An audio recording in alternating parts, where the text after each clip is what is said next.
In the heart of the Romanian countryside, nestled between rolling hills covered in wildflowers, lay the village of Lumina. It was a place where time seemed to move slower, where every cobblestone had a story, and where the most extraordinary woman anyone had ever met lived in a small cottage at the edge of town. Her name was Elena Popescu, though everyone simply called her Bunic Elena, grandmother Elena. At 78 years old, she possessed something that puzzled every person who met her, an unshakable happiness that radiated from her like sunlight through morning mist. What made Elena truly remarkable wasn't just her constant smile, it was the fact that she had every reason not to smile. The villagers whispered about her past, the husband who died young, the children lost to war, the poverty that had followed her like a shadow, the illnesses that had tested her body, and the countless tragedies that would have broken anyone else's spirit. Yet there she was, every morning at dawn, tending to her small garden, humming folk songs, and greeting every passerby with such genuine warmth that people would walk miles out of their way just to see her face light up when she said "Bun dimineața." Good morning.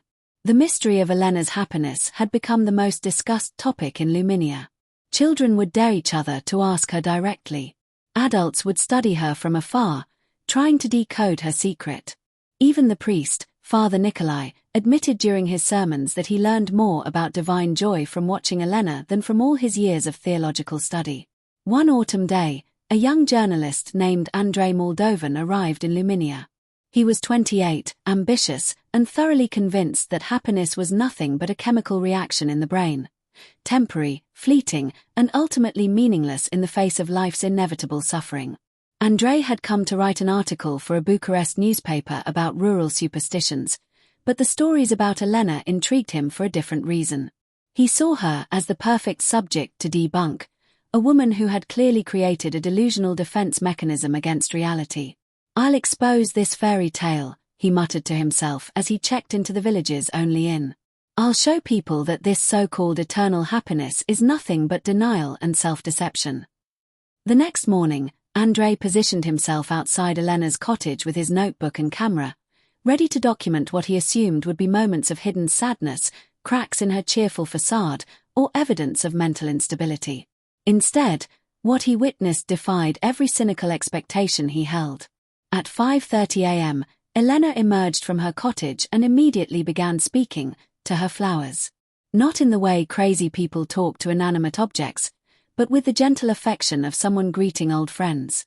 "Good morning, my beautiful roses. Thank you for your patience with this old woman. Let's see what today will bring us, shall we?"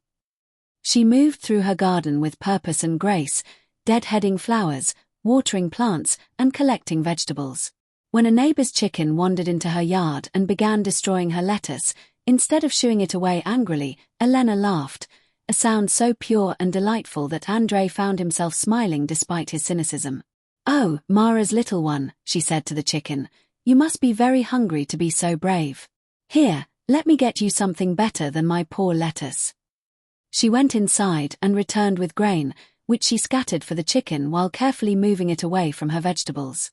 The simple act was performed with such kindness that Andrei felt something uncomfortable stir in his chest, something that felt dangerously close to warmth. By mid-morning, Andrei had filled 3 pages with observations, none of which supported his thesis. Elena's behavior seemed genuinely joyful, not forced or performed. She moved with purpose, treated everything around her with respect, and radiated an energy that drew people to her like flowers turned toward the sun. When the mailman, a grumpy old man named Gheorghe, arrived looking particularly sour, Elena greeted him with the same enthusiasm she showed her flowers. "Gheorghe, how wonderful to see you. That new grandson of yours, how is he doing?" The transformation was immediate. Gheorghe's scowl melted into a proud grin as he launched into stories about little Alexandru's first steps and first words. Within minutes, the man who had arrived looking like he carried the weight of the world was laughing and animated. This was Andrei's opportunity. He approached Elena's gate. "Excuse me, Mrs. Elena, dear. Just Elena. And you must be the young man from Bucharest that Mrs. Ionescu mentioned. Welcome to Lumina." Her eyes sparkled with genuine interest, and Andrei felt immediately disarmed. He had prepared aggressive questions, probing inquiries designed to reveal her psychological defenses. Instead, he found himself strangely reluctant to attack this woman who looked at him as if he were a beloved nephew returning home. I'm Andrei Moldovan, from Adevărul newspaper. I'm writing a story about unusual people in rural communities. Elena laughed, a sound like silver bells. Unusual? My dear boy, I'm the most ordinary woman you'll ever meet. But please, come in. I was just making Siorb de Bert. You look thin, when did you last have a proper meal?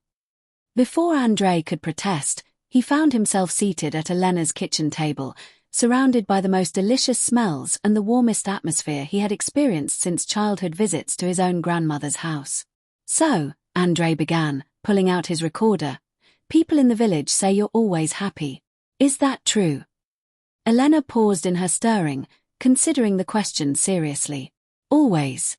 No, I don't think anyone is always anything. But I'm happy most of the time, yes. Even though you've suffered losses. I've heard about your husband, your children. For the first time, Elena's expression grew solemn, but not sad. It was the look of someone remembering something precious and painful simultaneously. Ah, you've been listening to village gossip. Yes, I've had my share of sorrow. Would you like to hear about it?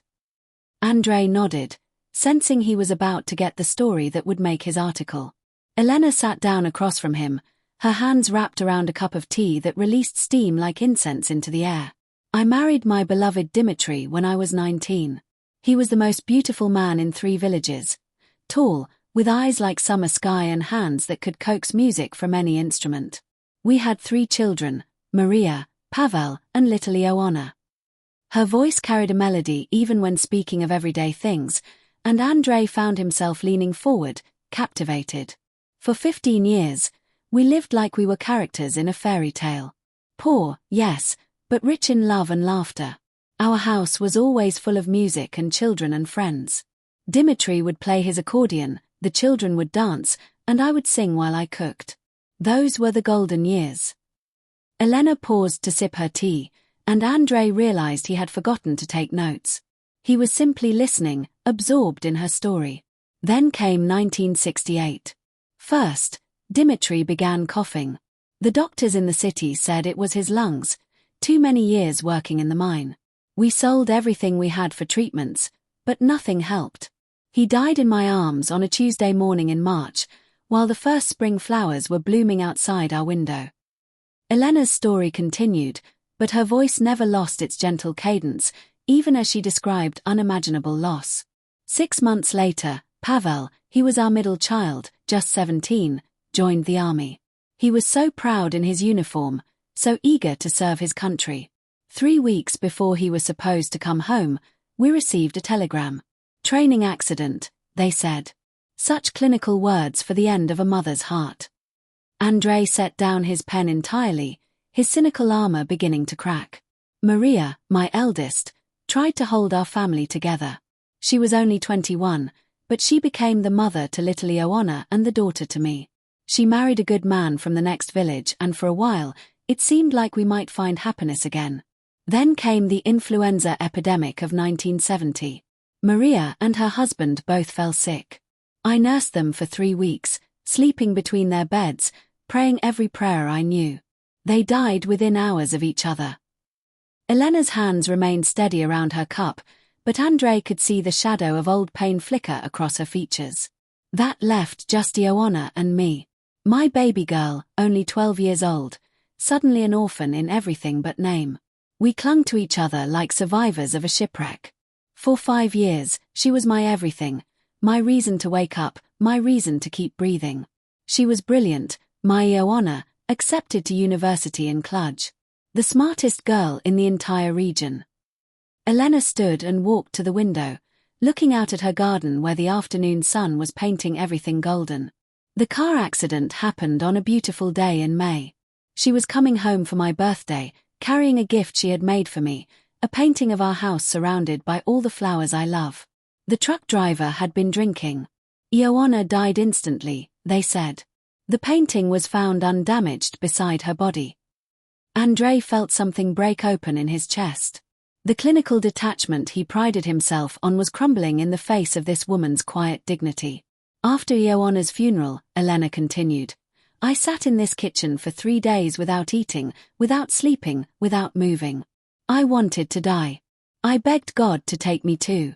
I couldn't understand why I was still breathing when everyone I loved was gone. What happened?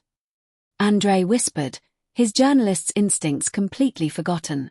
How are you sitting here now, making soup and smiling at chickens? Elena turned from the window, and her smile was different now, deeper, tinged with something that looked like hard-won wisdom. On the 4th day, old Mrs. Bogdan from down the road came to check on me. She was 87 then, bent over with arthritis, moving slowly with her cane. She looked at me sitting there in my despair and said something I'll never forget. Elena, child, you're mourning the wrong thing. Elena returned to her seat, her eyes bright with the memory. I was furious. How dare she suggest I was mourning wrong? I had lost everything. But she just sat down beside me and said, You're mourning the fact that they're gone, but you should be celebrating the fact that they existed. You're so focused on the ending that you've forgotten the story. Andrei found himself holding his breath. She made me get up. Made me wash my face. Made me look at myself in the mirror. Look at yourself, she said. Look at those hands. Those are the hands that held your babies, that cooked meals that filled your family with joy, that braided your daughter's hair. Look at those eyes. Those eyes watched your children take their first steps, saw your husband's face every morning for 15 years, witnessed more love than most people dream of. Look at that heart. It's broken now, but it's broken because it was so full. Elena leaned forward, her voice growing stronger. She made me understand something revolutionary. My grief was actually a testament to my love. The depth of my pain was proof of the height of my joy. I wasn't crying because my life had been meaningless. I was crying because it had been so extraordinarily meaningful. But understanding and healing are different things, Andrei said softly. Exactly. Understanding was just the first step. The real work came after. Elena stood again, this time moving to a small wooden chest on her counter. From it, she withdrew a weathered notebook. This is my gratitude journal. I started it that very day, sitting right here at this table. Mrs. Bogdan told me to write down one thing I was grateful for, just one thing. I told her there was nothing. Nothing at all. She opened the notebook to the first page, and Andrei could see faded ink in careful handwriting. Day 1, she read aloud. I am grateful that Dimitri loved me enough to marry me. I am grateful that Maria inherited his kind heart. I am grateful that Pavel got his father's courage. I am grateful that Ioana had his curiosity. I am grateful that I had 33 years of being loved by the most wonderful family in the world. She flipped through page after page of similar entries. Every day, I forced myself to write. Some days it was easy. I'm grateful for the sunrise, for the taste of fresh bread, for the way the cat purrs when I pet her. Other days it was torture. I'm grateful that my crying is quieter today, or I'm grateful that I remembered to eat. Elena's voice grew stronger as she continued. But slowly, something extraordinary happened. The act of looking for gratitude, even when I didn't feel it, began to change how I saw everything. I started noticing things I had missed, the way light moves across the walls, the sound of children laughing in the distance, the feeling of warm soil between my fingers when I worked in the garden. You trained yourself to be happy? Andrei asked, fascinated despite himself. Not exactly. I trained myself to notice. And when you really notice life, I mean really pay attention, you discover that joy and sorrow aren't opposites. They're dance partners. Elena moved to the stove and began ladling soup into bowls. Think about it this way. When you love someone deeply, aren't there moments when you feel such overwhelming happiness that it almost hurts? When you look at someone you adore and your heart feels too full for your chest? Andrei nodded, thinking of his own rare moments of pure love. That's because joy and pain live in the same house. They're both expressions of how much we care, how deeply we're capable of feeling. I learned that trying to avoid sadness meant avoiding the full spectrum of human experience. But if I could lean into the sadness when it came, really feel it and honor it, then I could also lean into the joy with equal intensity. She placed a bowl of soup in front of Andrei, and the simple act felt like a sacrament. The secret isn't being happy all the time. The secret is being fully alive all the time. When sadness comes, I welcome it as an old friend. Hello, grief, I say. Thank you for reminding me how much I've loved. When joy comes, I welcome it the same way. Hello, happiness. Thank you for showing me that beauty still exists. But practically speaking, Andrei pressed, how do you maintain this? What do you do when you wake up and everything feels hopeless? Elena's eyes sparkled with something that looked like mischief. Ah, now you're asking about the real work. Come with me. She led him outside to her garden, where the late afternoon sun was painting everything in shades of gold and amber. Every single morning, before I do anything else, I come out here and I have what I call my gratitude conversation with the universe. I start by thanking the night for letting me rest, and the morning for giving me another chance. Then I find 5 things, always 5, to appreciate. She pointed to different parts of her garden as she spoke. Today, I was grateful for 1. The way the morning mist looked like silver scarves draped over the hills. 2. The fact that my tomatoes are finally ripening. 3. The letter from my great niece in America.